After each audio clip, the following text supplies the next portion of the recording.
But I'm glad to be here with you. My condolences to the families of the 30 people who were killed in the recent flooding in Istanbul. Flooding is something that those of us in Southeast Texas know a lot about. Just since I've been in Congress, we've had Katrina, Hurricane Rita, Hurricane Gustav, Hurricane Humberto, and more recently, Hurricane Ike have all hit my congressional district, and we had a lot of flooding. I extol my sympathies to those who have lost their family and friends in that flooding. But I do want to appreciate the Institute. I want to make comments about how important the Institute is because it creates mutual understanding and respect and cooperation between peoples of different backgrounds. It promotes, in my opinion, civility between different cultures.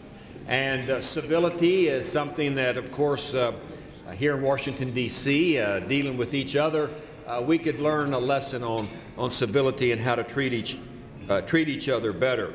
But the Institute's vision involves people working together for the common good, and working together is more important now than ever before. And on October the 29th, Turkey will be celebrating 86 years of being a republic. In fact, I'm co-sponsoring the resolution in the House that celebrates Turkey's Republic Day. The word republic to me is an important word. It's an important word for all Americans, and now the word republic, of course, is important to people throughout the world, including the people of Turkey. One of our most important people that ever lived in our nation, senior citizen when he started getting involved in politics, was an individual by the name of Benjamin Franklin. And after the U.S. Constitution was signed, someone asked him what he and his fellows had done in this room to set up the Constitution. And he said, well, we've given the American people a republic. Let's see if they can keep it or not. And that's true.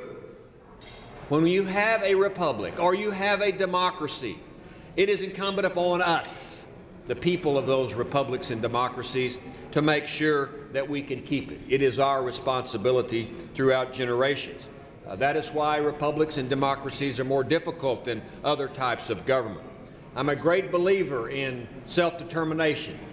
Self-determination is sort of a legal word for folks that people that live in a certain country, they have the right to determine what type of government and who will control them. And so 86 years ago, the people of Turkey decided to band together and form a republic. You know, I kind of like the sound of the word republic. And the United States and Turkey have a lot in common, especially the concept of democracy, but also the concept of diversity and tolerance and a republic for all people. It's imperative that Turkey stands its ground as an inspiring democracy and the leader in the Middle East because of other threats that are taking place in the Middle East. The threat of a nuclear Iran and a threat to democracy not just in the United States but throughout the world.